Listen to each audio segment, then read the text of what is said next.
हमारे आज के जो वेबिनार है, webinar on the pre conception and pre natal diagnostic techniques prohibition of sex selection act 1994 अर्थात पूर्व गर्भाधान और प्रसव पूर्व निदान तकनीकी अधिनियम 1994 के बारे में जानकारी देने के लिए हमारे इस वेबिनार के में विशेषज्ञ जो हमारे साथ हैं, Shri Elangbam Robert Singh, director RCH ministry of health and family welfare, Shri Navendra Singh, director Beti Bachao Beti Padhao ministry of women and child development, Shri Sanjeev Narula, senior legal consultant PNDT division ministry of health and family welfare, mister Ritesh Tiwari, advocate Rajasthan high court, मेरे साथ के सहयोगी department of justice से मैं आप सभी का इस वेबिनार में हार्दिक स्वागत करता हूं।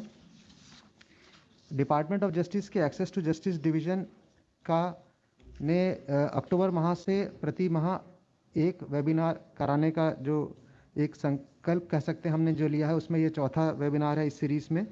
इसके पूर्व में हमने domestic violence act 2005, child rights issues पे, फंडामेंटल ड्यूटीज़ पे कॉन्स्टिट्यूशन डे के दिन हमने वेबिनार ऑर्गेनाइज करे हैं और इसमें काफ़ी सफलता प्राप्त करी है।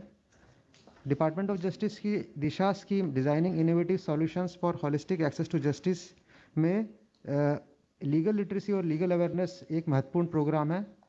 हमारा ये ध्येय है कि इसको हम पैन इंडिया लेवल पे हम आयोजित कर रहे हैं। हमने काफ़ी एजेंसीज़ को अभी तक हायर किया है जो गांव-गांव जा कर के लोगों को उनके लीगल राइट्स और लीगल उनमें जागरूकता बढ़ाने की कोशिश करते हैं। इसके लिए वो एक छोटी अप्रोच से लेकर के जैसे नुक्कड़ नाटक हो गया और पैम्फलेट बनाना और लोगों को इकट्ठा करके उनको जानकारी देना, एक वो तरीका भी अपनाते हैं। और बड़े स्तर पर हम ये वेबिनार ऑर्गेनाइज करने की कोशिश करते हैं जो जिसमें कि हमारे टेलीलॉ प्रोग्राम के तहत हमसे जो विलेज लेवल एंटरप्रेन्योर और जो पैरालीगल वॉलंटियर्स हमारे साथ जुड़े हैं वो इसमें सम्मिलित होते हैं। ये हमारे एक फील्ड लेवल ग्रासरूट वर्कर हैं जो आगे जो सिटीजन्स को इस वेबिनार से प्राप्त किए ज्ञान को उनमें और आगे बढ़ाते हैं। तो मैं आप सभी का इस वेबिनार में स्वागत करता हूं और मैं आशा करता हूं कि आज के जो वेबिनार है हमारा PCPNDT एक्ट पे, इसके द्वारा हम ना सिर्फ इस एक्ट में दिए गए प्रावधानों के बारे में जानकारी प्राप्त करेंगे, साथ ही हम इसके इम्प्लीमेंटेशन से रिलेटेड जो इश्यूज़ हैं वो भी जानकारी प्राप्त करेंगे और जो कुछ हमें इस एक्ट में सक्सेस स्टोरीज प्राप्त हुई हैं जो हमारे विशेषज्ञ हैं वो भी इसके बारे में आप सभी से अपनी बातें शेयर करेंगे जो आप सबके लिए आने वाले समय में काफ़ी लाभकारी होंगी। तो मैं आपका सबका फिर से पुनः इस वेबिनार में स्वागत करता हूँ। धन्यवाद। Thank you sir. मैं अब director RCH Shri Robert Singh को आमंत्रित करता हूं उनके प्रेजेंटेशन के लिए। सर का टॉपिक है implementation label challenges of PCPNDT act and best practices. Director RCH। Thank you. Let me just share the PPT, okay?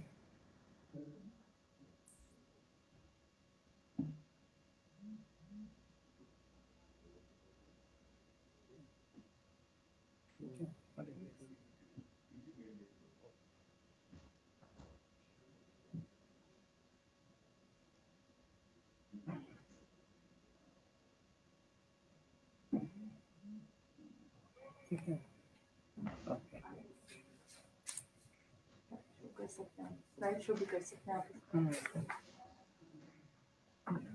ये क्या है? अच्छा, thank you. This is Elangum Robert Singh, Director RCH, Ministry of Health and Family Welfare. Good morning to all. तो मैं आज इस webinar में सभी को स्वागत करता हूं। मेरा टॉपिक है implementation of pre conception and pre natal techniques, prohibition of sex selection. First slide.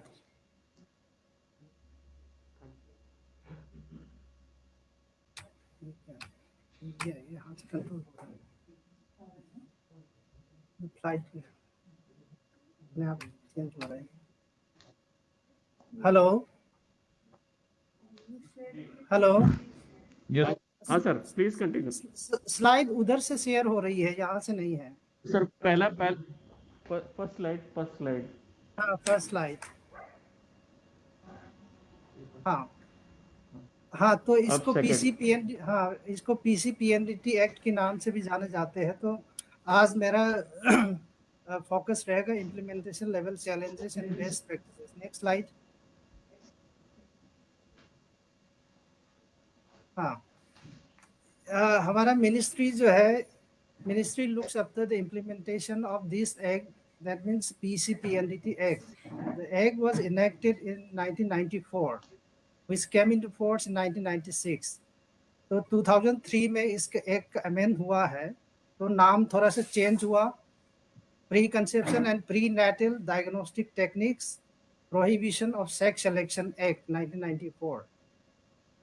तो इसमें इंक्लूड किया जाता है prohibition of sex selection before and after conception. Before conception also sex selection is prohibited. It also regulates use of preconception diagnostic techniques for sex selection। ये central legislation है, मगर इसके implementation जो है सारा स्टेट्स और यूटी करते हैं through centralise implementing mechanism. That is appropriate authorities हर स्टेट को और यूटी के पास है। it is added with advisory committees at each state, district or sub-district level। Next slide।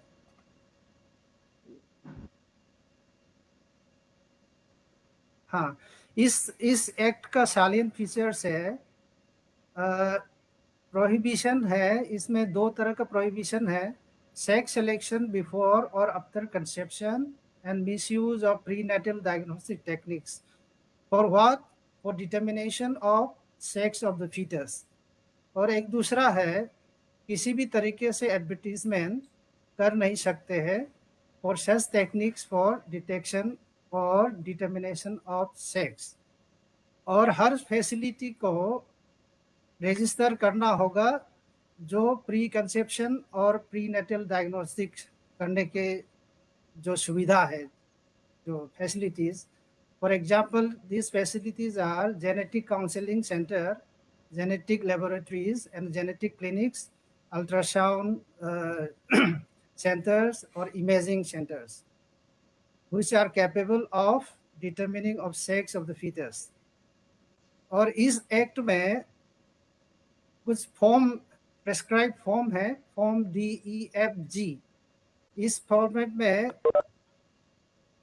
जरूरत जानकारी, बहुत इंपॉर्टेंट इंफॉर्मेशन जो है स्टेट और लेवल में जो फैसिलिटीज जो इस्टेब्लिश है उनको फॉर्म करना, फिलअप करना होता है। अगर इंफॉर्मेशन ठीक से फॉर्म सबमिट नहीं करता है तो उनको दोषी माना जाएगा। तो उनको प्रूव करना होगा ये हमने गलती नहीं किया है, हमने एक के हिसाब से फॉर्म भरा है करके। और एप्रोप्रिएट अथॉरिटीज जो स्टेट और यूटीज में है, they are empowered with the powers of civil court। That means they have the powers of search, seize and seal the equipments and materials, which violates the provisions of the act। Next।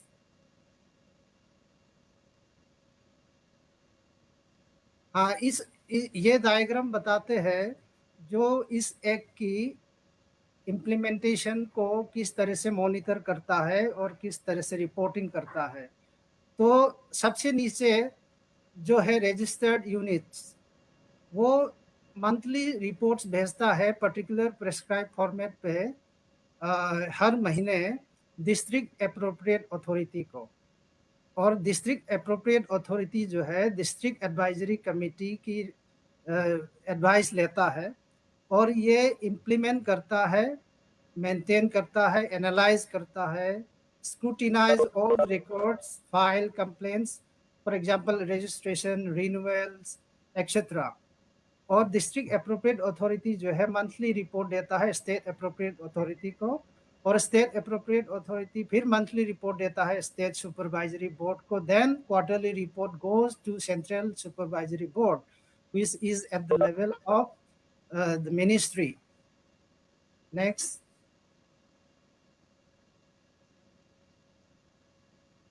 इस act की implementation के बारे में थोड़ा सा ये जानकारी है, ये स्टेटिस्टिक्स है. So far we have total registered facilities 70,965 और ongoing court cases है all over India at various level is 3,201. Number of convictions secured, जो गलती करता है उस वायलेट करता है उसको हमने इसको कन्विक्ट कर दिया है. You are the violator of this act 640. और मेडिकल लाइसेंस जो वायलेट करता है उसकी लाइसेंस सस्पेंड करता है या तो कैंसिल कर चुके हैं 145. This is the status up to June 2021. Next slide.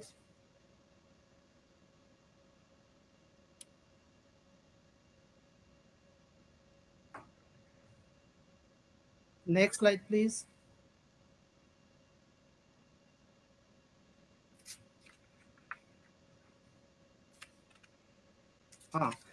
This is just a diagrammatic presentation of the figures. Ongoing court, as on 2020, we have 3,158, and conviction rate in 2017 was 34%. Now, with all efforts of all concerned, the conviction rate goes up to 40%. This shows the effort of all concerned in the states and UTs. Next slide. Next slide. I want to talk about the initiative taken at the level of ministry. This is the monitoring and review mechanism, taken by the ministry. Regular monitoring is done at the national, through National Inspection and Monitoring Committee, and observation and recommendation of these committees are communicated to the concerned authorities, for further necessary action. और review meeting करता है national level पे regularly, और online monitoring mechanism जो है अब तक 20 state और यूटीज में ऑनलाइन मॉनिटरिंग मैकेनिज्म इस्टेब्लिश कर चुके हैं. और ऑनलाइन सेक्स एडवर्टीजमेंट जो है मॉनिटर करता है मिनिस्ट्री लेवल पे, और फर्दर नेसेसरी एक्शन लिया जाता है उसके हिसाब से. Next slide. मिनिस्ट्री की तरफ से कैपेसिटी बिल्डिंग एंड सेंसिटाइजेशन की एंगल से ये एक्शन लिया जाता है, जो कि बहुत जरूरी है इस एक्ट के अंदर. कैपेसिटी बिल्डिंग एंड सेंसिटाइजेशन और हैंड्स ऑन ट्रेनिंग जो है conducted on standard operating guidelines for district appropriate authorities and PNDT nodal officers in all states in UTs, or capacity building and training workshops for district appropriate authorities and PNDT nodal officer also conducted regularly. Or central government renders financial support to the state and UTs, for strengthening implementation structures under National Health Mission, like dedicated PNDT cells, capacity building, monitoring, advocacy campaigns, and IC activities. Orientation and sensitization for judicial officers and public prosecutors also conducted through National Judicial Academy and state judicial academies. Next. IEC activities are 360-degree approach on changing mindset through sustained local level engagement with community. ज़्यादा से ज़्यादा local level के community engagement करेंगे तो हमारा जो है हमारा काम जो है उसकी success की बहुत ज़्यादा होती है. The state UTs are directed to plan appropriate behavior change and communication campaigns and effective awareness generation on provisions of this act and related issues. Or we suggested use of print, electronic and mass media, including social media, Twitter, Facebook, etc., such IAC activities. Or center financial assistance is also given to the states for these activities. Next slide, please. This slide I will want to skip because my next speaker will focus on this topic. Next slide, please. Issues and challenges. Mainly इस act के अंदर जो violet जो करता है, इसको पकड़ना थोड़ा सा मुश्किल इसलिए होता है क्योंकि जो सर्विस प्रोवाइडर है और जो प्रेग्नेंट वुमेन है, तो अगर दोनों एग्रीमेंट पे है, ये काम सेक्स डिटर्मिनेशन और सेक्स जो आइडेंटिफिकेशन जो है ये करेंगे करके वो लोग काम करते हैं, तो इसको पकड़ना बहुत मुश्किल है। तो ये एक हमारा सामने बहुत बड़ा चैलेंज है, तो इसको कैसे लाया जाए, है ना, ये कोल्यूजन जो है इसको कैसे हटाएं।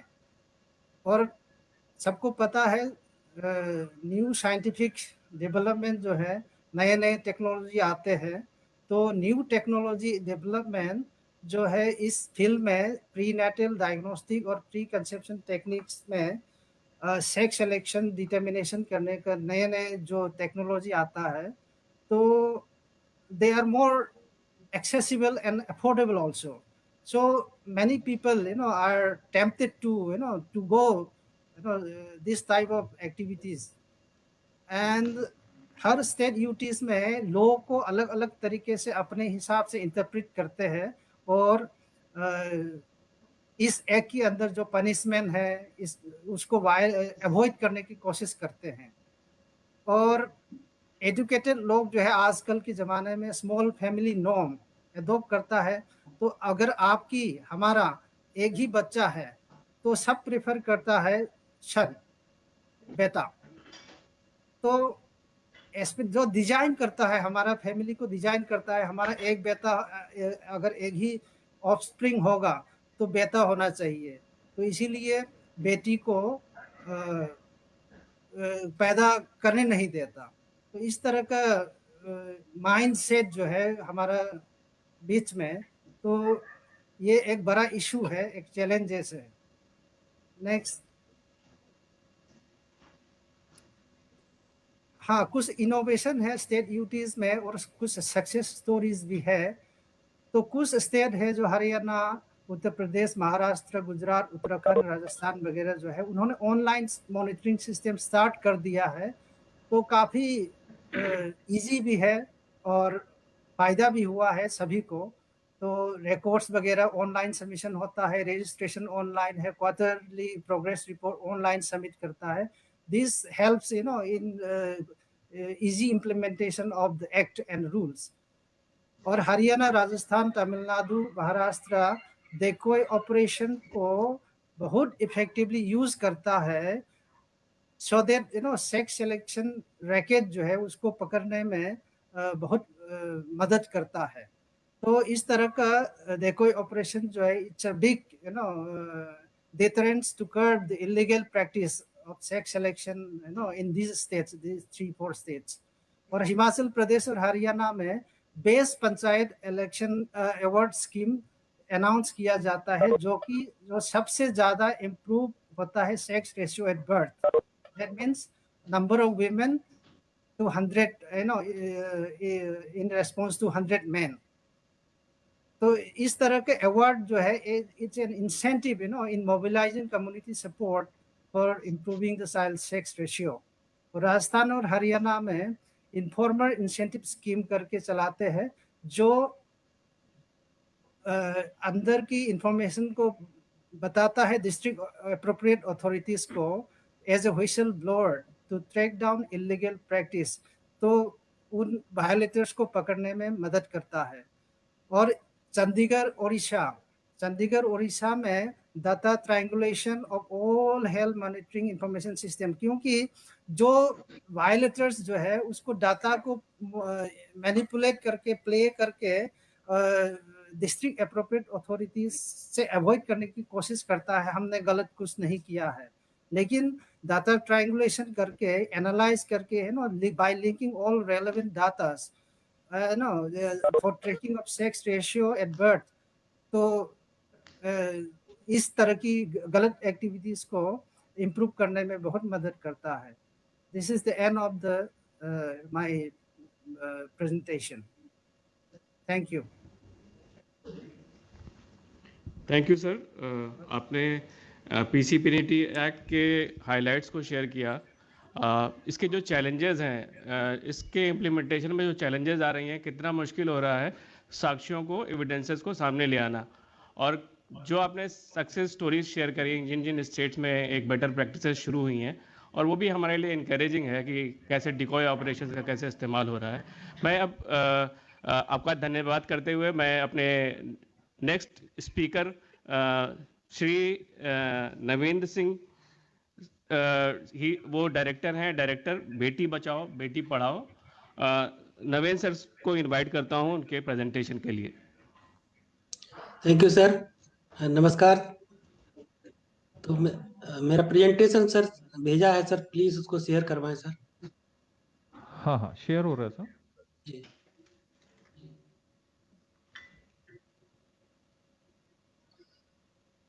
बेटी बचाओ बेटी पढ़ाओ scheme of the Ministry of Women and Child Development. It is implemented in all the states, but it is implemented through the district. So we have selected initially 405 multi-sectoral interventions. Next slide, please.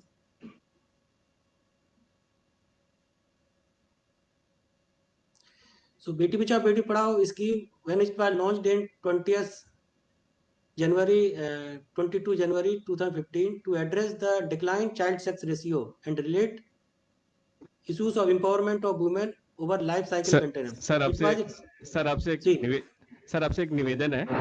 हमारे जो field level functionaries हैं ज्यादातर वो हिंदी को आसानी से समझते हैं, तो आपसे ये निवेदन है कि अगर आप हिंदी यूज करेंगे तो बहुत अच्छा रहेगा। धन्यवाद सर। ठीक है सर। तो ये 3 मंत्रालयों को मिलकर के एक कॉम्प्रिहेंसिव एक प्रोग्राम बनाया गया। इसको ऑनरेबल प्राइम मिनिस्टर साहब ने लॉन्च किया था 22 जनवरी 2015 में। तो इसमें तीनों मंत्रालय के अलग अलग रोल्स डिफाइन किए कि वो क्या क्या करेंगे। जैसे वीमेन चाइल्ड डेवलपमेंट का रोल था एडवोकेसी, अवेयरनेस जनरेशन, कम्युनिटी को मोबिलाइज करना, training of stake holders, coordination और कॉग्निशन ऑफ स्टेक होल्डर्स, ये WCD के रोल्स थे।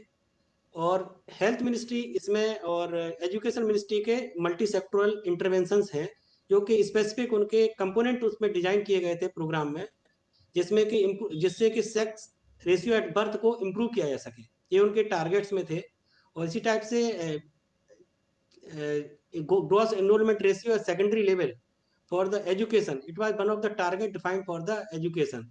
तो दोनों मंत्रालयों को अलग अलग टारगेट्स के साथ में कैसे इनको साथ में लेके चला जाए, उसमें हमारे बेटी बचाओ बेटी पढ़ाओ प्रोग्राम ने डिस्ट्रिक्ट लेवल पर इस इंटरवेंशन को सेलेक्ट किया।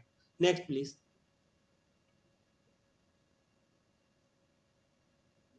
तो main component Beti Bachao Beti Padhao programme में था convergent coordinated action by government India और ministry of health and education.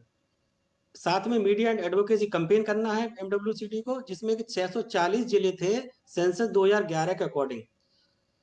और इसी 640 में से हमने 405 जिले सेलेक्ट किए थे जिनमें मल्टी सेक्टरल इंटरवेंशन करना था through department of health and department of education at the district level. Objective यही था कि हमें जेंडर बाइज्ड सेक्स सिलेक्शन जो होता है जहाँ जहाँ पहले से प्रिविलेंट है उसको कैसे एलिमिनेट किया जा सके, और survival and protection of girl child को कैसे और इंश्योर किया जा सके, और एजुकेशन ऑफ बच्ची को एजुकेशन और साथ पार्टिसिपेट करने के लिए कैसे इनकरेज किया जाए, ये इसके ऑब्जेक्टिव थे प्रोग्राम के। Next please.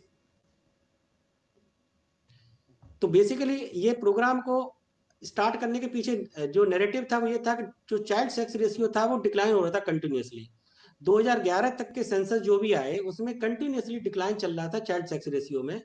तो डिकेडल जो चाइल्ड सेक्स रेशियो में पता लगता है कि जो जब भी सेंसस होता है तब, तो उससे हमें पता लगा कि इसके लिए कुछ स्पेसिफिक प्रोग्राम की जरूरत है। तो उसके मद्देनजर ये बेटी बचाओ बेटी पढ़ाओ प्रोग्राम को लॉन्च किया गया। Next slide please.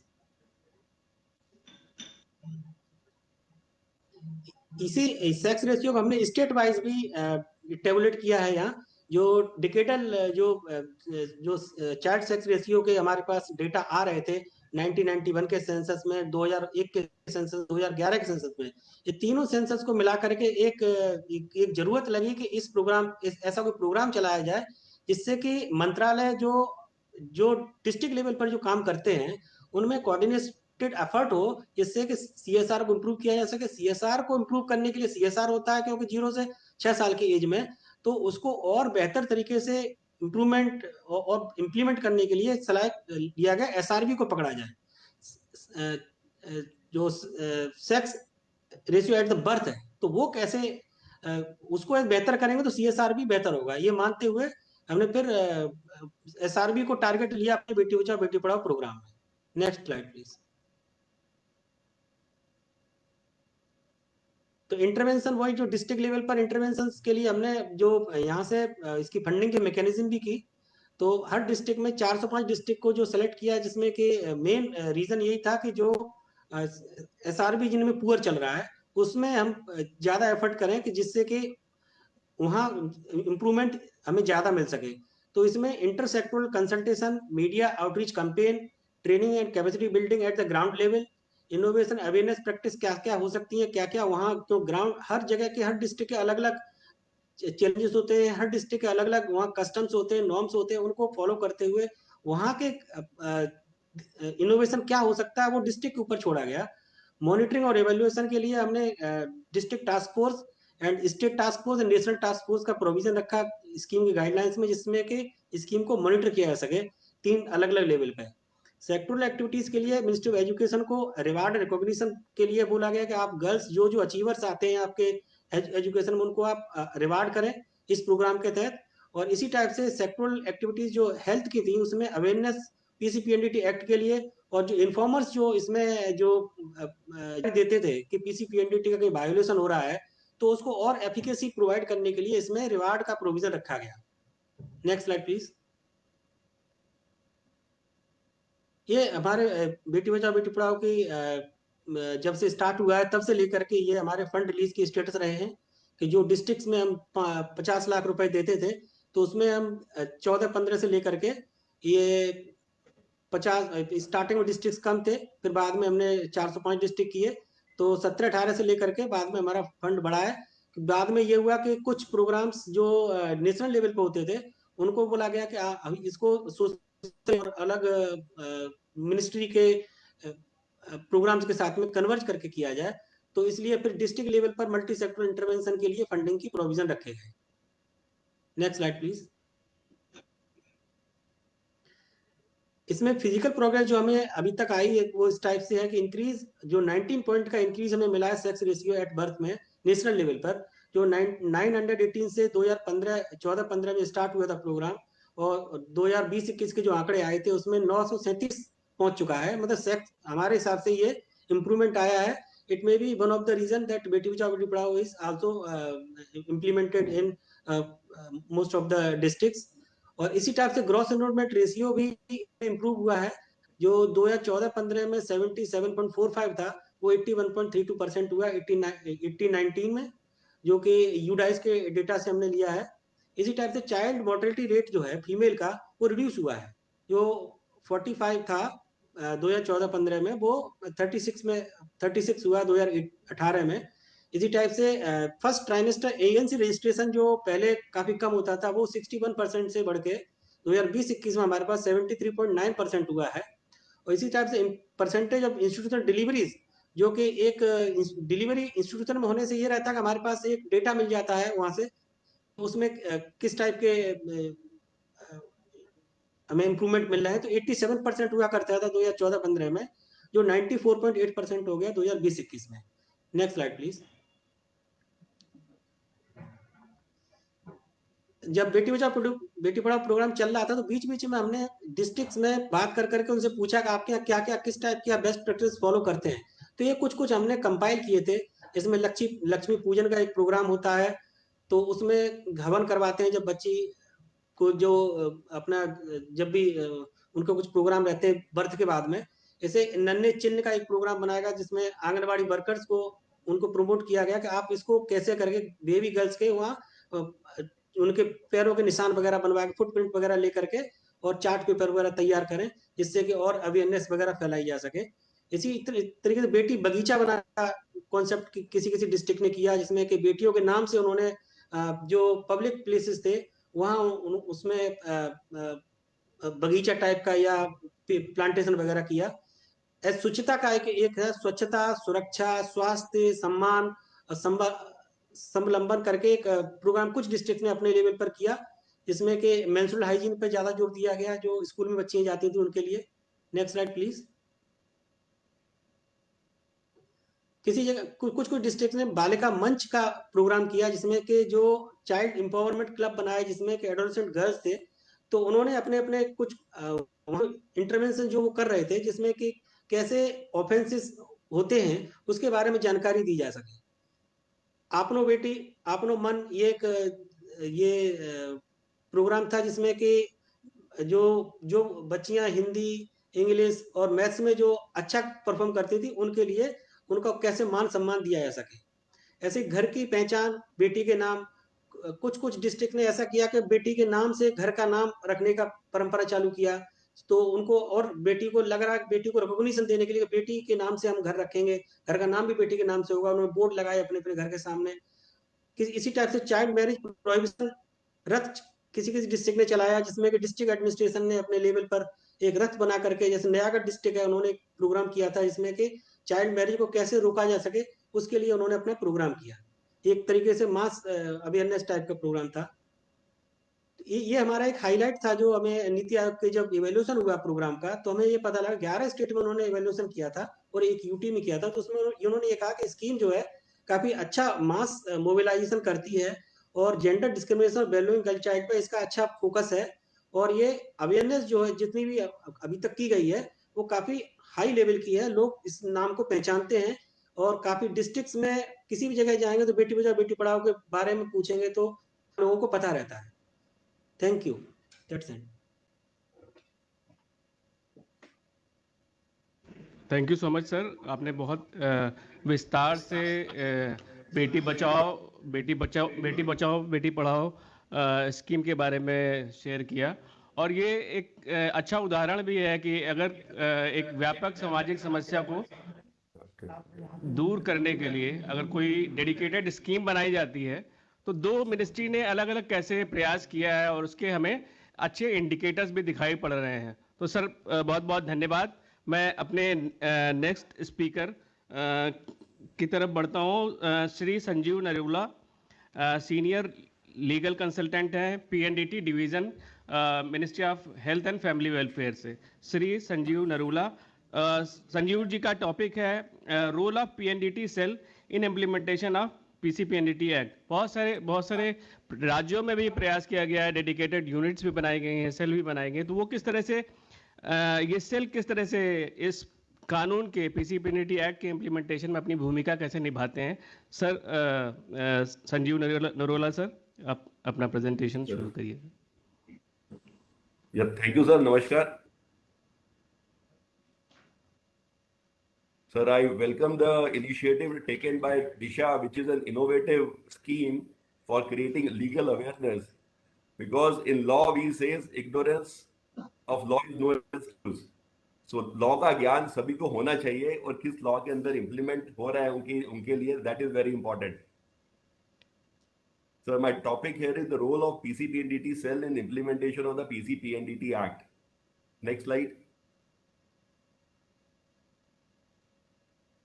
सर ये पीसीपीएनडीटी एक्ट को बने हुए 25 साल हो चुके हैं and we have come a long way and honourable supreme court has been instrumental in passing the major judgements for the implementation of the act.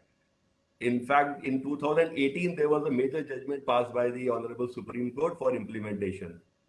The PCPNDT Act was incorporated in 1994 and was amended in 2003 to include preconception before the name of PNDT, because पहले सिर्फ prenatal diagnostic techniques को माना जाता था, but later on जब नई techniques involve होनी शुरू हो गई, that is the preconception, conception से पहले, जैसे IVF technique या AIT जो है clinics artificial reproduction, तो उसको भी include हमने इसमें किया. Include the prohibition of sex selection before and conception, also regulate. So this PCPNDT Act is basically, so you are changing the slide. So the central, so PCPNDT एक central legislation है, पर इसकी implementation state से होती है. पूरा procedure is through the appropriate authorities, district authorities and sub-district authorities who are instrumental in implementing this act. Yes, next slide, sir. So next slide, please.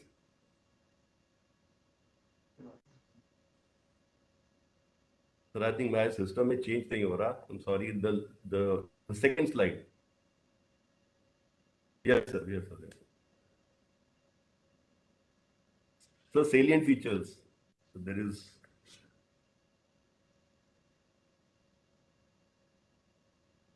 Yes, sir. So PCPNDT is basically for regulation of the machines, prohibition of sex selection, regulation of the ultrasonography machines, and prevention of use of machines for illegal use. Illegal use is the determination of sex, which is done. The sex, what's the इसमें advertisement in relation to such techniques for detection of determination of sex under Section 22. Now, so Section 22 was pending before the Supreme Court, and Supreme Court has passed an order where the nodal officers have been appointed to look into online advertisements. If any violation is found in online advertisement, that is reported to the search engines to be removed. In fact, Supreme Court has passed an order to advertise so that general public can inform to the nodal officer so that actions can be taken. So इसमें आम जनता को भी involve किया गया है कि अगर कोई violation found is happening, they should inform it to the nodal agency. The facilities providing preconception are capable of determining sex under Section 18. The maintenance of records. Now, maintenance of records is a very important part, which was decided by the Supreme Court also in the Foxy judgment. Another is search and seizure and sealing powers. So these are the powers given to the appropriate authorities, which are equivalent to the powers of a magistrate. Yes, sir. Next slide, sir.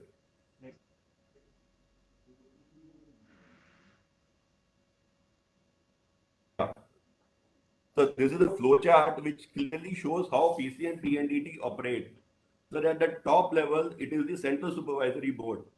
The Central Supervisory Board is headed by the Honorable HFM, Honorable Minister of Health Minister, and after that it is the WCD and the Ministry of Law are also involved.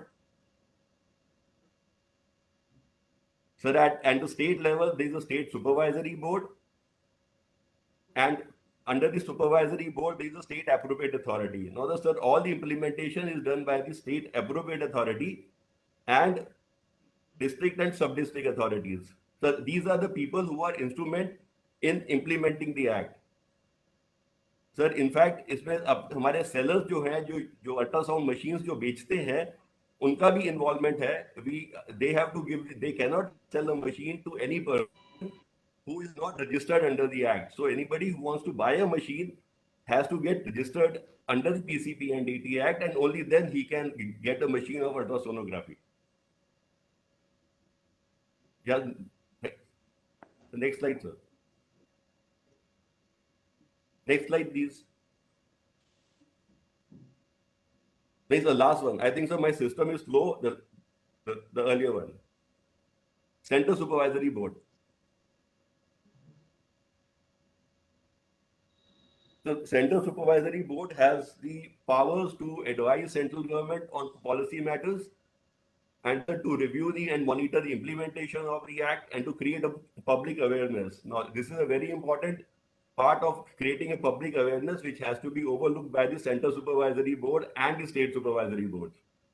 To lay down the code of conduct for the persons working in the clinic and to oversee the performance of various bodies working under the Act. So the various bodies who are working under the Act are the appropriate authorities and the district authorities and the sub-district authorities which have to report to the CSB. Next slide, sir.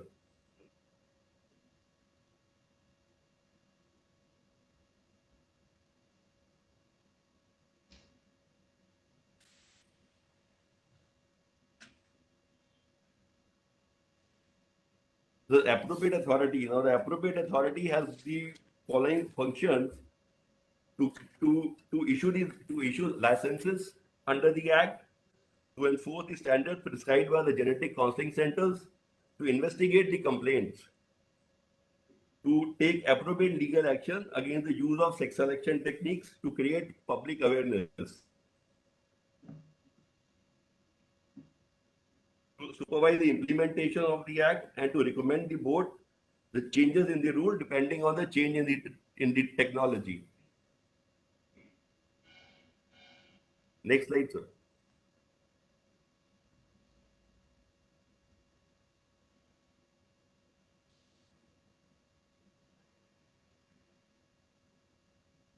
Sir, the appropriate authority has been given abundant power. They have the power to summon the person in possession of any information relating to the violation of the Act, production of any document, material object, issue of search warrants. Appropriate authority is also empowered to suo motu, of its own, investigate the matter and to file a complaint against the genetic counseling centers and clinic. The appropriate authority is also suo motu empowered to suspend the registration in the public interest. So appropriate authority has been given abundant powers and they are notified under the Act to take every action which is required to prevent the misuse of the technology or in case there is any sex determination happening in the state. Next slide, sir.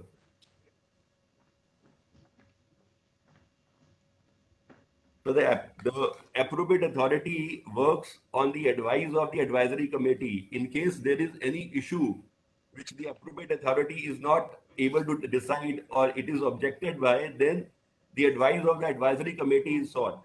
That advisory committee is constituted in every state and it is made for 3 years and every 3 years it is remade. And they have to take the action on the recommendation of the advisory committee. And committee, after investigation of the complaint, can suspend or cancel the registration of the PC, any center which is registered under the PC and PNDT Act. Yes, next slide, sir.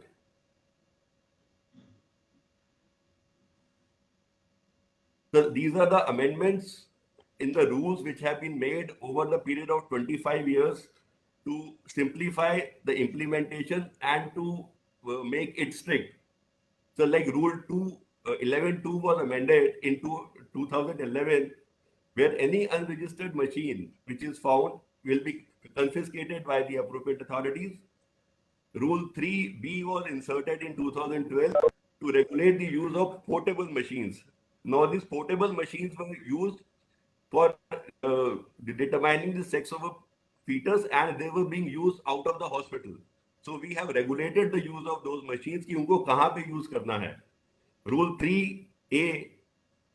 3A3 was inserted in 2012. Now this is a rule where the registration is issued to the medical doctors in not more than 2 districts.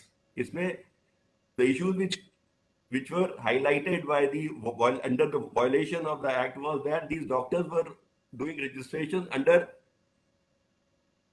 so many districts and they were not available at a place where the test was conducted. So this was a major issue and still it is a major issue whether they should work at more than 2 districts or they should be restricted to 2 districts. And Rule 5.1 was amended in 2012 so as to enhance the fees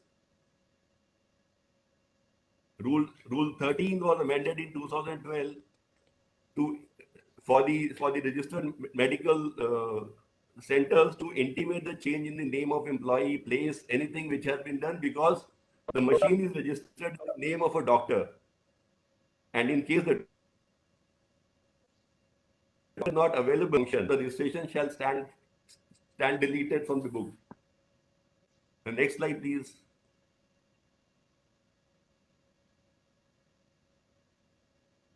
(11.2). So this Rule 331B. So Rule 331B was incorporated in 2014. This is a very important rule which is under challenge before the Supreme Court, and SLP is still pending before the Supreme Court. So this pertains to the MBBS doctors who can conduct 6-month training.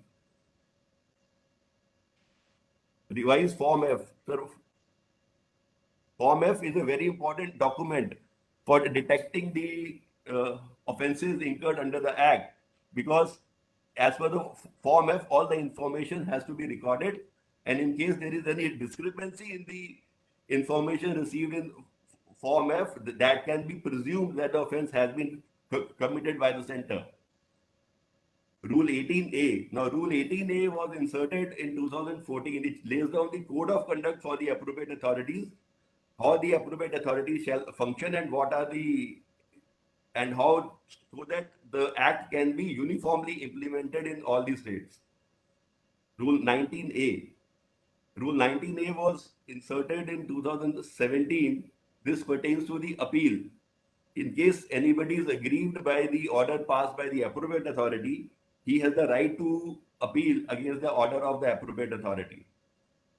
Rule 5 was amended in 2017. In this, the government hospitals were exempted from depositing the fees. 6-month training rules is again that 2014 they were made, and still it is pending before the Supreme Court. Next slide, please.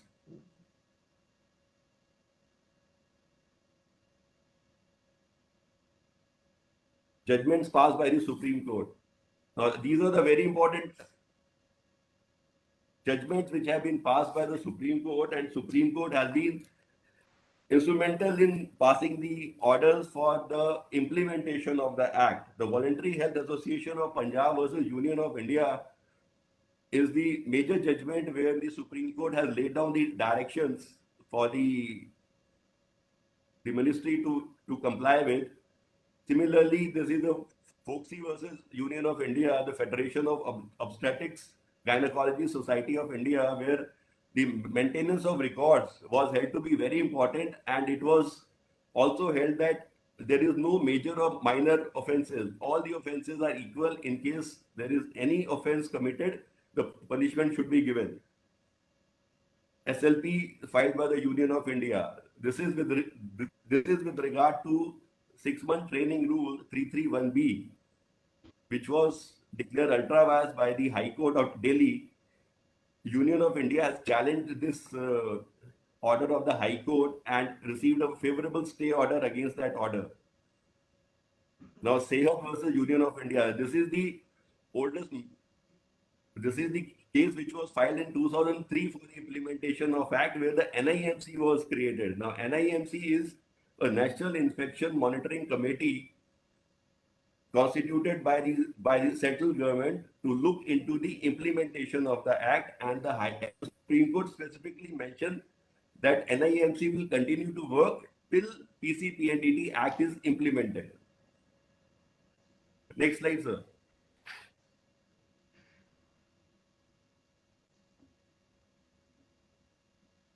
Monitoring. This is a very important aspect. Now, regular monitoring is done through NIMC.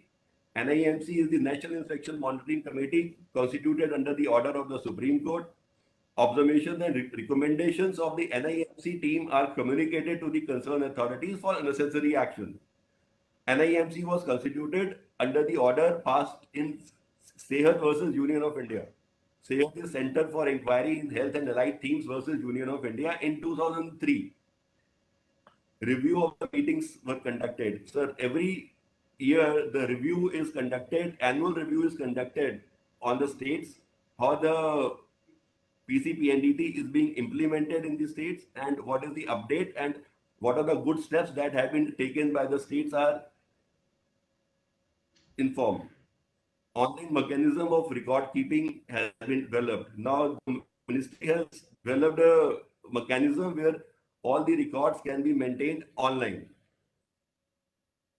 Online sex selection advertisement being monitored by the nodal agency.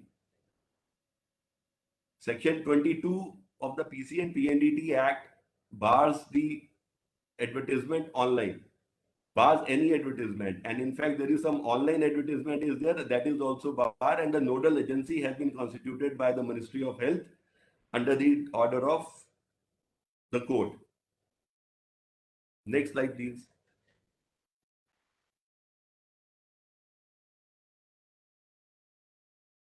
Capacity building and sensitization.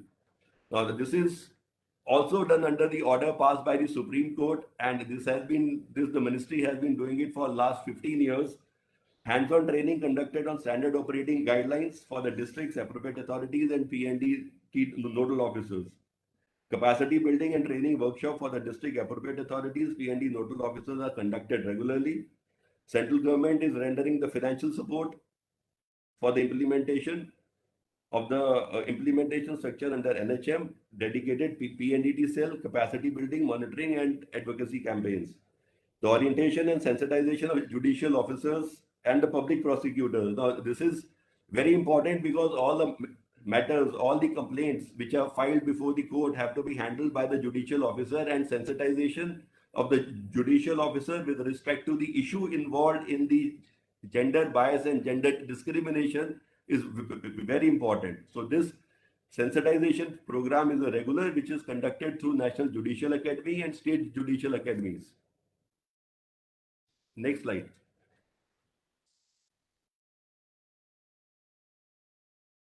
IEC activities. Now, IEC activities is also being conducted under the order passed by the Supreme Court in various matters. Supreme Court is very instrumental in implementation of the act, and they have always been ordering the central government to issue advertisements with regard to the Section 22 violation and other changes. States are directed to plan appropriate behavior change communication campaign and effective awareness generation program relating to PCPNDT. Potential of print, electric, and mass media, including social media leverage. Central assistance for behavior change and communication. So IEC activity is being carried out under the order passed by the Supreme Court. But still, I think it is a very long way to go. Despite all the orders passed by the Supreme Court, the ministry is implementing, and still it is a long way to go to make a behavioral change so that PCPNDT is implemented in all the states. Thank you, sir. Thank you Sanjeev ji for your detail presentation. और आपने जो इस कानून में central supervisory board, appropriate authorities, advisory committees और जिस तरह से इसकी और बारीकियों को आपने हाईलाइट किया है, बहुत बहुत धन्यवाद आपका। और मैं अपने नेक्स्ट स्पीकर की ओर बढ़ता हूँ। श्री रितेश तिवारी, ये राजस्थान हाई कोर्ट के एडवोकेट हैं। इनसे अपेक्षा है impact of declining sex ratio और जो राजस्थान के अनुभव जो रहे हैं वो कृपया साझा करेंगे। Shri Ritesh Tiwari, advocate, Rajasthan high court.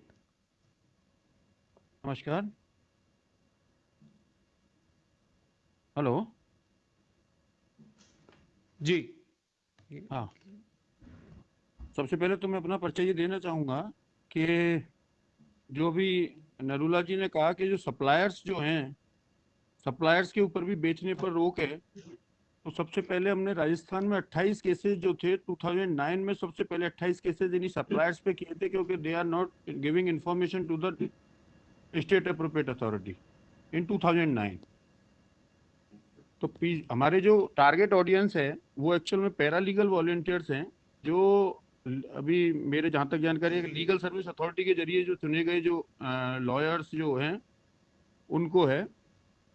तो पीसीपीएनडीटी एक्ट सबसे पहले उनको समझना ये जरूरी है कि पीसीपीएनडीटी एक्ट रितेश जी, है क्या।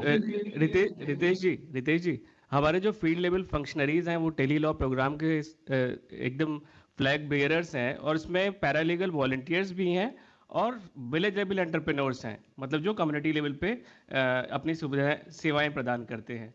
तो कोई ज़रूरी नहीं है अच्छा, कि सारे paralegal volunteers legal services authorities से एसोसिएटेड हो, वो अपने आप में इंडिपेंडेंट फंक्शनिंग भी करते हैं।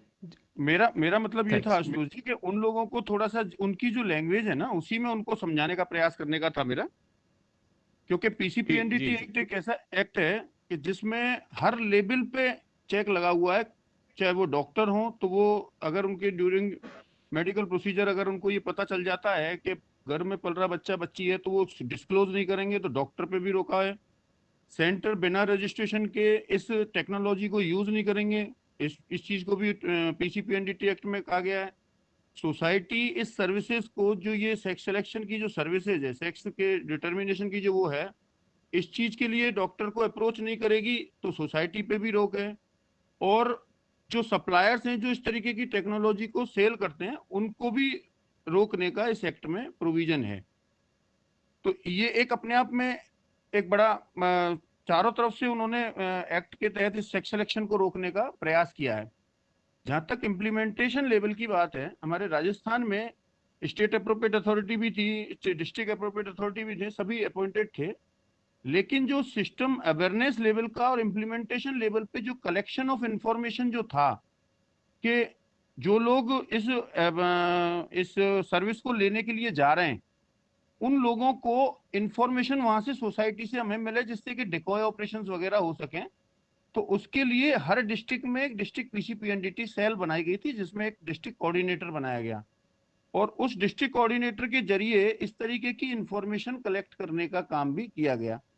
जहां तक ये पैरालीगल वॉलंटियर्स या विलेज लेवल जो वॉलंटियर्स हैं आपके अभी जो सुन रहे हैं, उनके लिए उनका सबसे बड़ा जो रोल है वो ये है कि इस तरीके की इंफॉर्मेशन, क्योंकि ये पीसीपीएनडीटी एक्ट में उस गर्भवती महिला को 100% वो दिया गया है कि मतलब उसको दोषी नहीं मानने का वो है प्रिजम्पशन, और ये माना गया है कि वो किसी दबाव में कराने जा रही है सेक्स सिलेक्शन का।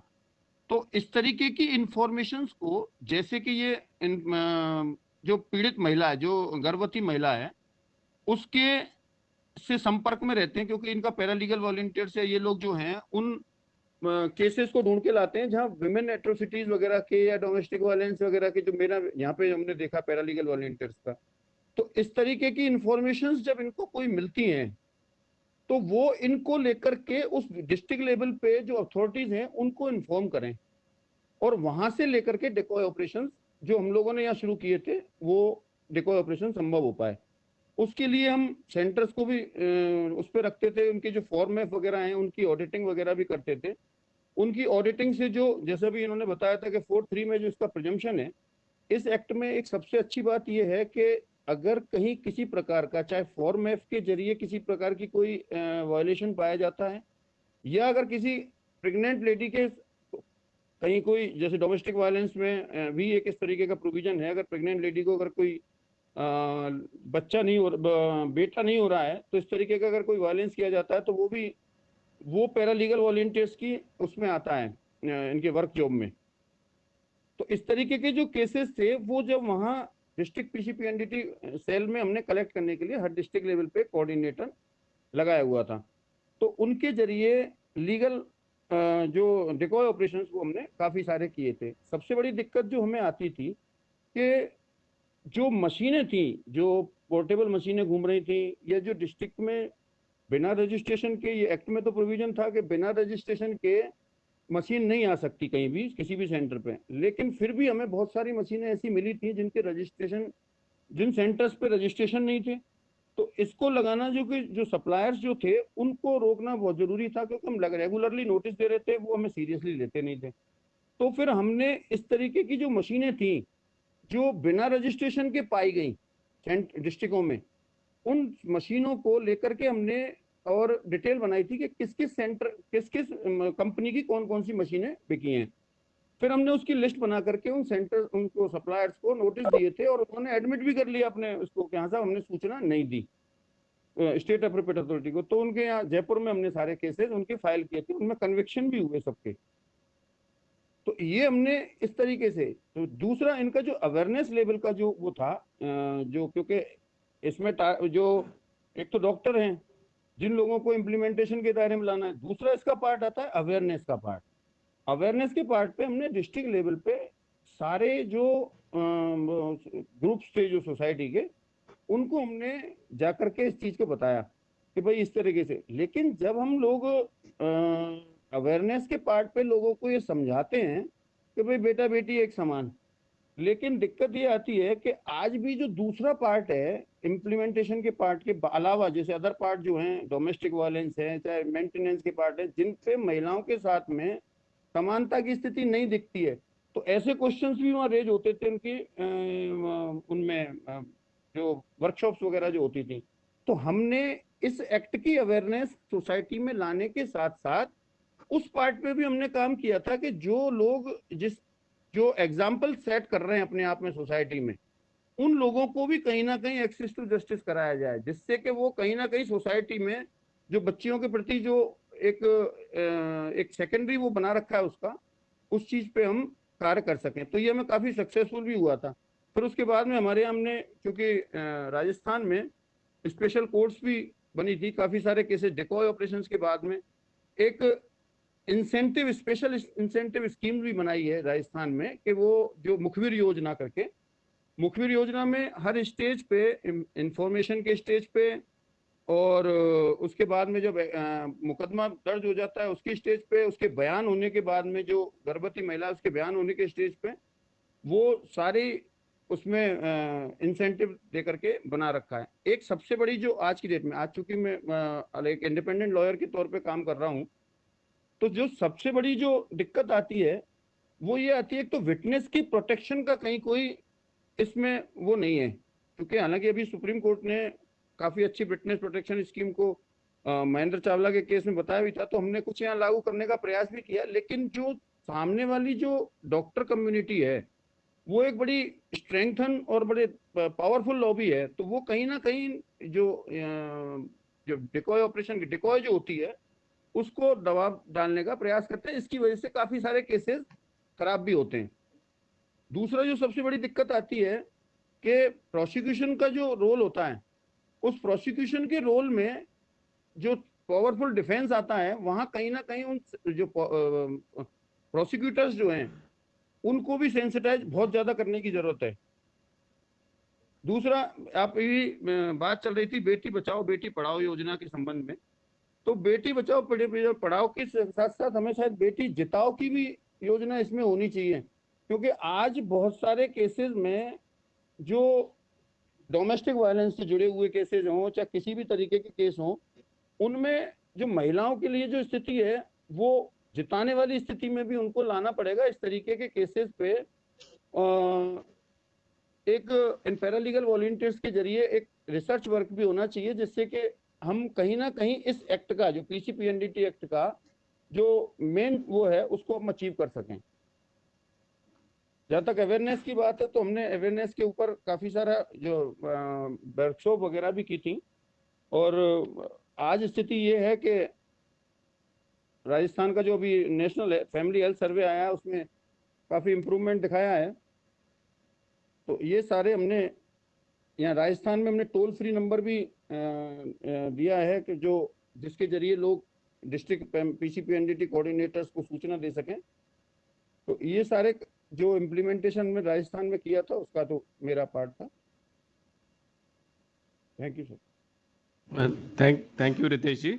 आपने डिटेल में जो आपके कोऑर्डिनेटर्स का जो रोल रहा, डिस्ट्रिक्ट लेवल के कोऑर्डिनेटर्स के रोल के बारे में बात करी, और आपने ये बार बार हाईलाइट किया कि जो कहीं ना कहीं जो रूट कॉज के रूप में निकल के आ रहा है कारण है कि जेंडर डिस्क्रिमिनेशन कहीं ना कहीं व्याप्त है, और वो बहुत बड़ा एक चैलेंज बन रहा है इस कानून के इम्प्लीमेंटेशन में। आपने ये भी हाईलाइट किया कि विटनेस प्रोटेक्शन के बारे में बिल्कुल ध्यान नहीं दिया गया है, तो उनका भी प्रोटेक्शन होना चाहिए। और एक एंड में आपने बात कही कि बेटी पढ़ाओ बेटी बचाओ के साथ साथ बेटी जिताओ की भी का भी प्रयास होना चाहिए। Thank you Ritesh ji.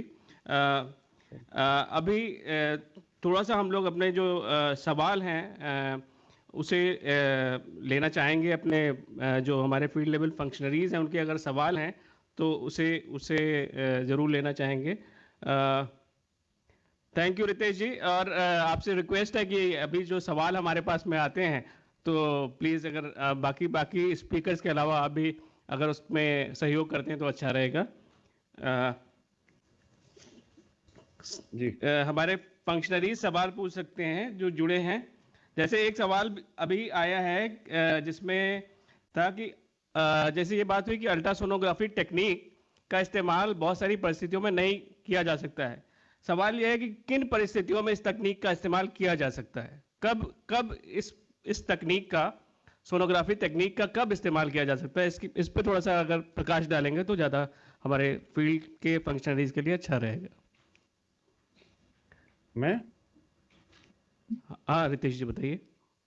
Actual में देखो, ये जो फॉर्म एफ जो है, इनका फॉर्म एफ में पीछे काफी सारी इन्होंने लीगली जो कंडीशंस दे रखी हैं वो तो एक अलग चीज है, लेकिन सोनोग्राफी अपने आप में एक ऐसी लाइफ सेविंग टेक्नोलॉजी है और इसके किसी भी चीज के डायग्नोसिस के लिए, किसी बीमारी के डायग्नोसिस के लिए आवश्यकता पड़ सकती है जिससे आगे का ट्रीटमेंट शुरू हो सके। इसलिए इसको कहीं ना कहीं अगर अपन कोडिफाई करें या कहीं कोई इसके किन किन क्षेत्रों में इसका यूज किया जा सकता है तो वो काफी बड़ा एरिया है। जो अल्ट्रासोनोग्राफी पे कहीं कोई रोक नहीं है, लेकिन सबसे बड़ी बात ये है, एक सबसे अच्छी बात इस एक्ट में ये है कि अल्ट्रासोनोग्राफी करने पे कोई रोक नहीं है, अगर वो उसका मिसयूज करेंगे तो उस पे रोक है। और सबसे बड़ी बात, हमारे यहाँ डिलीवरी उसका प्रेगनेंसी रजिस्ट्रेशन होता है। इस एक्ट में कुछ भी करने की जरूरत नहीं है, प्रेगनेंसी रजिस्ट्रेशन होता है। प्रेगनेंसी रजिस्ट्रेशन के बाद में जो अगर कहीं कोई सडन डिसअपियरेंस होती है तो सिंपली उस पर कार्रवाई करने की जरूरत है। Now burden shift on that lady और under 24 on the family members of that lady. मतलब प्रिजम्पशन का जो प्रोविजन है इस एक्ट में बहुत बढ़िया प्रोविजन है और इसी केसेस पे हमने, इसी उस पे आधार पर हमने बहुत सारे केसेस किए हैं। सोनोग्राफी के जो कंडीशंस हैं वो बहुत सारे हैं जिनमें बच्चे को देखना भी होता है। वो सारे वो मेडिकल जो टर्म्स हैं वो काफी फॉर्मेट में लिखी हुई हैं।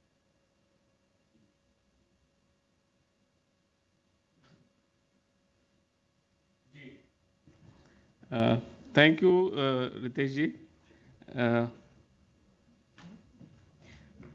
सजा जो है इस कानून में जब मान लीजिए कोई दोषी पाया जाता है या ऐसा कोई जेनेटिक क्लिनिक है जिसने कानून का उल्लंघन किया है तो उसमें एक जो सजा है इस कानून में उसे भी थोड़ा सा अगर हाईलाइट करेंगे। देखो, पीसीपीएनडीटी एक्ट में कंप्लेंट जो होती है वो एप्रोप्रिएट अथॉरिटी फाइल करते हैं और इसमें जो सेक्शन 23 है वो इसका पिनल प्रोविजन है जिसमें दंड का प्रावधान है।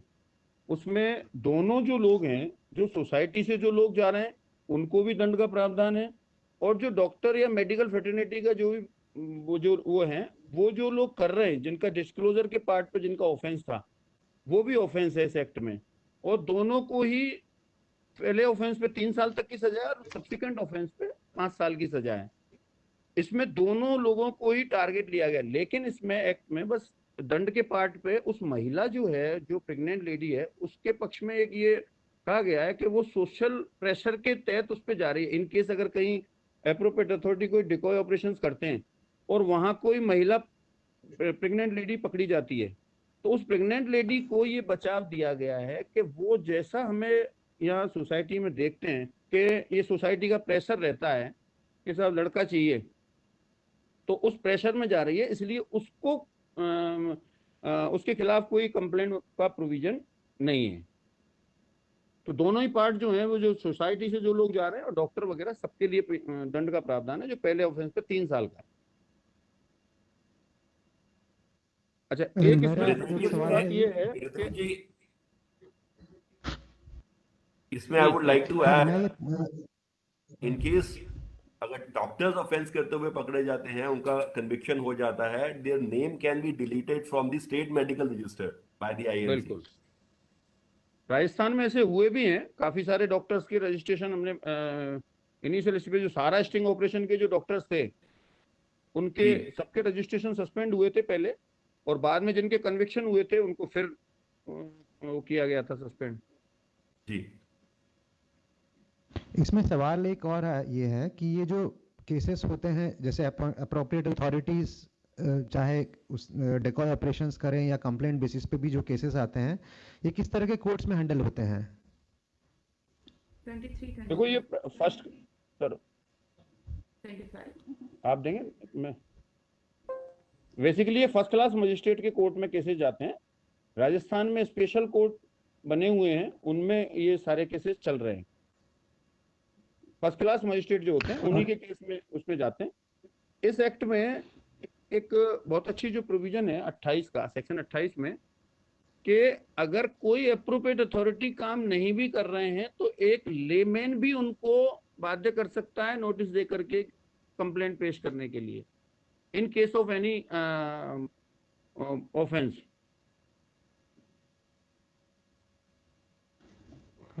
Thank you Ritesh ji.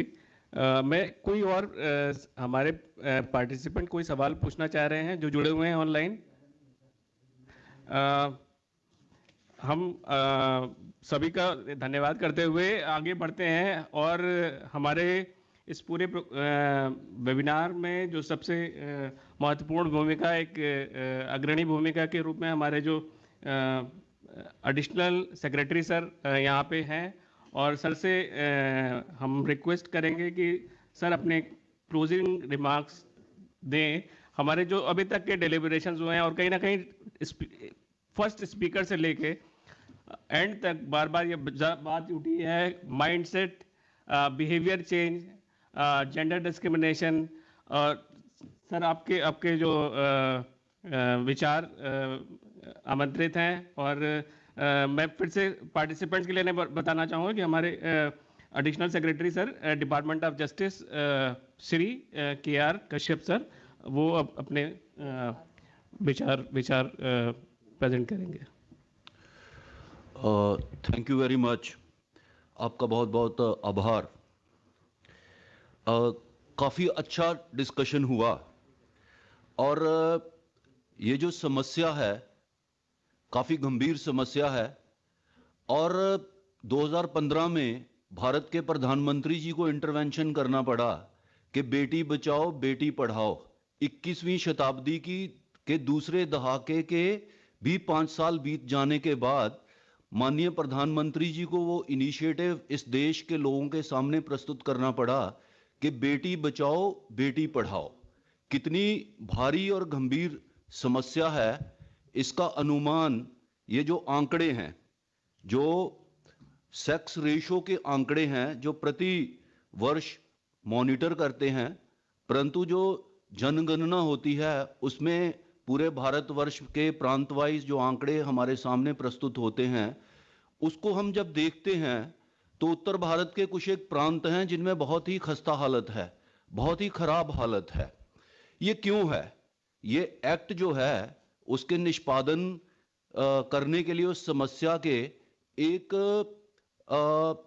Solution के रूप में प्रस्तुत तो किया गया है, परंतु ये जो समस्या है ये बहुत ही भारी और गंभीर है, और पिछले कई हजारों सालों से भारत की जो सभ्यता है इससे त्रस्त है ये। और इसका जो रूट कॉज है, इसकी जो जड़ है, वो जो समाज है, जैसे तिवारी साहब एडवोकेट ने कहा कि समाज का प्रेशर होता है कि कोई महिला जो गर्भवती है उस पे प्रेशर, उसको प्रेशराइज किया जाता है कि वो जाए और ये तय किया जाए कि उसके गर्भ में जो बच्चा है वो लड़की है या लड़का है। तो ये जो प्रेशर है, जो सोसाइटी का प्रेशर है, सोसाइटी तो नहीं कहूंगा, सोसाइटी का भी है, वो बड़े लेवल पे है, परंतु जो परिवार का प्रेशर है, जो लड़का प्राप्त करने की एक इच्छा है परिवार में, जो पितृसत्ता का एक बहुत बड़ा सूचक है, पैट्रियार्की उसको अंग्रेजी में कहते हैं, उसका बहुत भारी और एक तरह से बहुत मेजर प्रतिबिंब है, सिंबल है ये अल्टीमेटली उसके ही रूप में परिवार में प्रतिपादित होता है कि अगर गर्भ में बेटी है तो उसकी जन्म से पहले ही हत्या कर दो। तो ये जो मानसिक और सामाजिक अवस्था है, इससे जब तक दो चार नहीं हो पाएंगे, इसको अपने मन में शुद्ध नहीं करेंगे ऐसे विचारों को, तो तब तक लंबे समय में इससे हम दो चार हो पाएंगे, इससे हम जीत प्राप्त कर पाएंगे। ये एक दुष्कर स्थिति तो है ही। और जो प्रेजेंटेशन की है हमारे साथियों ने, चाहे वो मिनिस्ट्री ऑफ हेल्थ और फैमिली वेलफेयर के साथी थे, चाहे रितेश तिवारी जी एडवोकेट, उन्होंने राजस्थान के परिप्रेक्ष्य में अपना जो एक्सपीरियंस है वो प्रस्तुत किया, परंतु इसके बैकग्राउंड में जो जड़ है, जब तक जो पैरालीगल वॉलंटियर जो कॉमन सर्विस सेंटर में एडवाइस देते हैं लोग इन मुद्दों पे, जब तक वो उसके बैकग्राउंड से जानकारी प्राप्त नहीं करेंगे, तब तक इसको लोगों को कन्विंस करना, परिवार को कन्विंस करना, व्यक्ति के मन में इसके प्रति सेंसिटिविटी पैदा करना, उनका काम काफ़ी चैलेंजिंग रहेगा।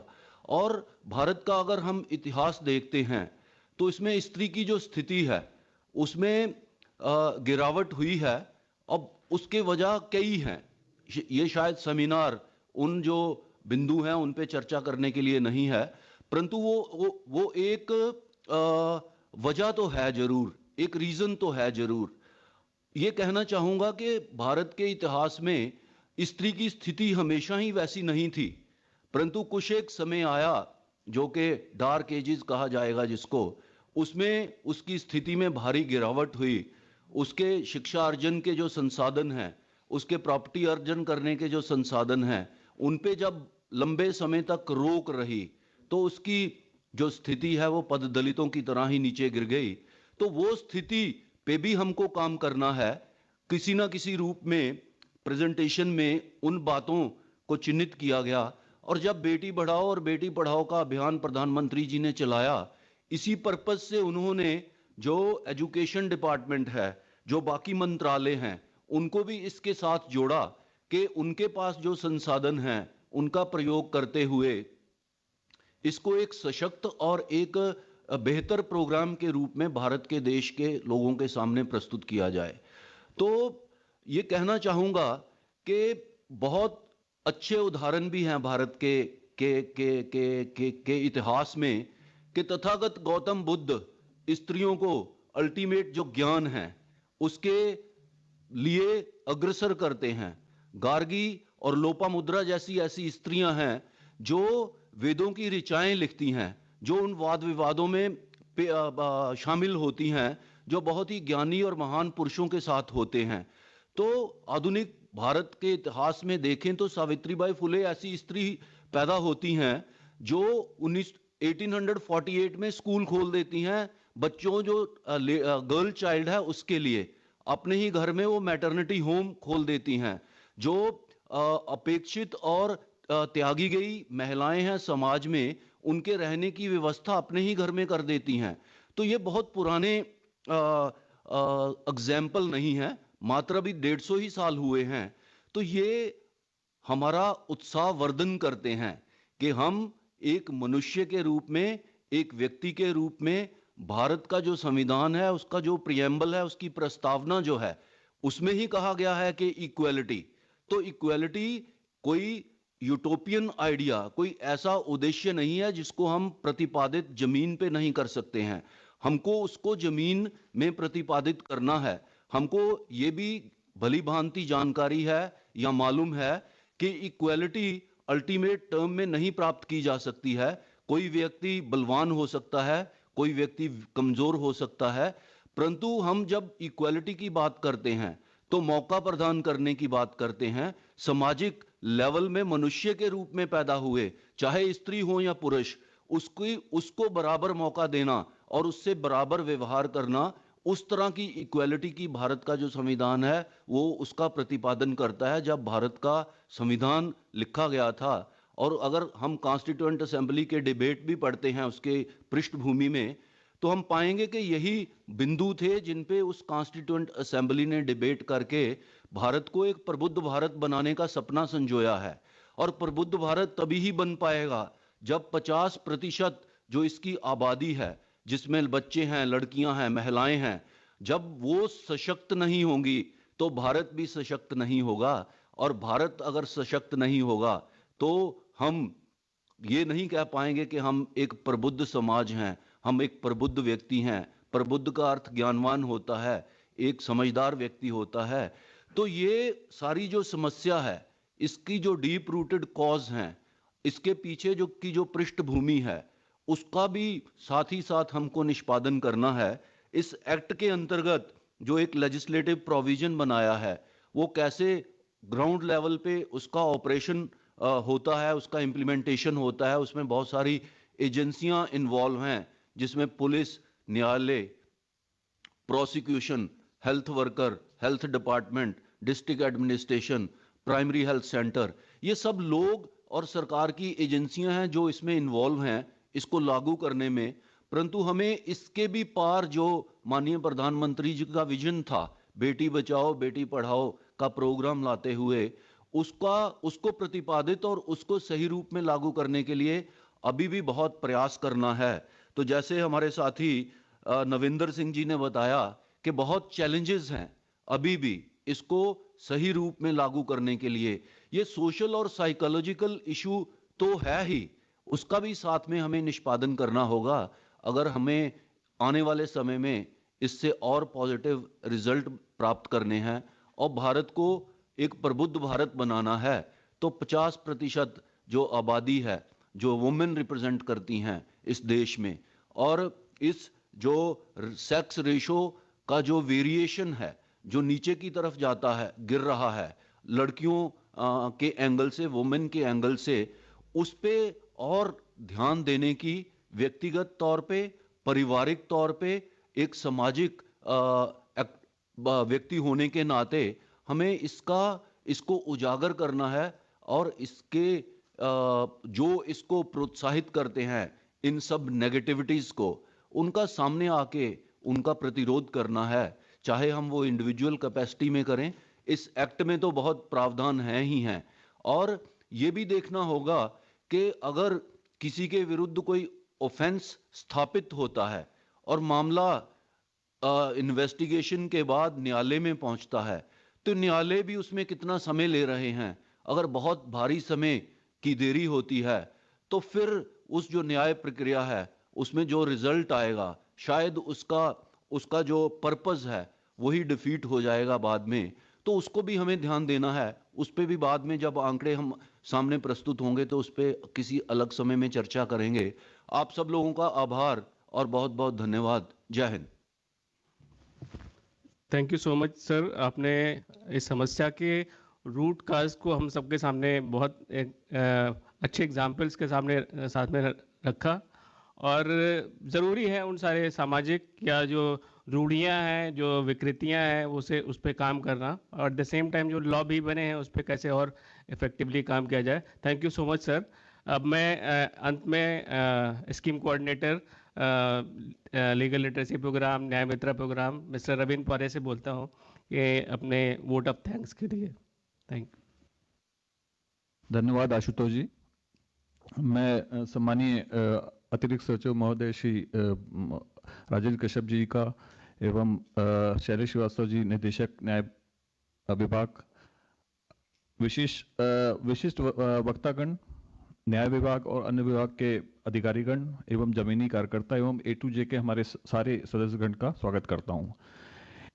इस वेबिनार को सफल बनाने के लिए, मैं सहयोग करने के लिए सभी लोगों को धन्यवाद, प्रस्ताव देने के लिए मैं इस सम्मान के लिए बहुत बहुत धन्यवाद। सर्वप्रथम मैं आज के वेबिनार को शोभा बनाने के लिए श्री राजेंद्र कश्यप जी को हार्दिक धन्यवाद देता हूं। इस वेबिनार पर आपने शब्दों से हमें प्रेरित करने और प्रोत्साहित करने के लिए जो बात कही है वो अति सराहनीय है, इसके लिए बहुत बहुत धन्यवाद। मैं इस वेबिनार को सफल बनाने के लिए श्री शैलेश श्रीवास्तव जी एवं under secretary doctor Sahdev Singh ji को भी की उपस्थिति और उनके मार्गदर्शन के लिए धन्यवाद व्यक्त करता हूं। मैं अपने विशिष्ट वक्ताओं में श्री रॉबर्ट सिंह निदेशक RCH को उनके विषय पर उत्कृष्ट प्रस्तुति करने और इस वेबिनार को रोचक एवं सार्थक बनाने के लिए धन्यवाद देता हूं। हमें जिस तरह से इन्होंने मार्गदर्शन दिया, किस तरह से स्वास्थ्य विभाग इस पे कार्य कर रहा है, वो अति सराहनीय है। इसके अलावा मैं बेटी बचाओ बेटी पढ़ाओ के निदेशक श्री नवीन सिंह को धन्यवाद देना चाहता हूं, जिन्होंने हमें योजना की स्थिति के बारे में महत्वपूर्ण जानकारी दी और साथ ही हमें मार्गदर्शन दिया कि हम किस तरह से इस योजना के साथ जुड़ के कानूनी जागरूकता पैदा करने में हम उनको सहयोग कर सकते हैं। और इसके अलावा आपने बताया कि किस तरह से चाइल्ड मोर्टेलिटी में इस स्कीम ने असर डाला है। वो इस स्कीम का एक मुख्य तत्व है जो अति सराहनीय रहा है। साथ ही मैं अधिनियम के क्रियान्वयन में प्रकोष्ठ की भूमिका को उजागर करने के लिए पीएनडीटी डिवीजन के वरिष्ठ कानूनी सलाहकार श्री संजीव नरूला जी को मेरा धन्यवाद देना चाहता हूं। उन्होंने इतने सरल तरीके से हमें और जुड़े हुए इस वेबिनार से जुड़े लोगों को इस एक्ट के बारे में बताया, जिससे निश्चित ही हमें आगे सहयोग मिलेगा। हम भी इस एक्ट को क्रियान्वयन करने में अपनी सहभागिता निभाएंगे। ये मैं श्री रितेश तिवारी जी, अधिवक्ता राजस्थान उच्च न्यायालय को भी धन्यवाद देना चाहूंगा। उन्होंने किस तरह से राजस्थान में लिंगपात में गिरावट को प्रभावित करने के वाले कारकों के बारे में हमें बताया, वो अति सराहनीय रहा है।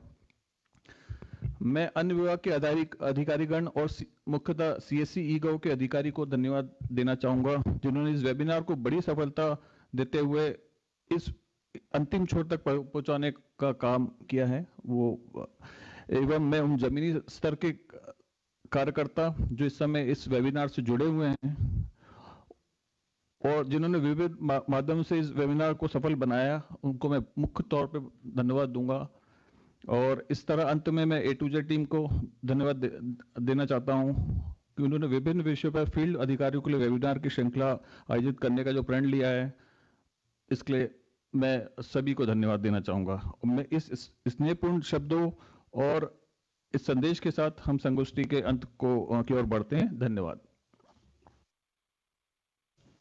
Thank you everyone.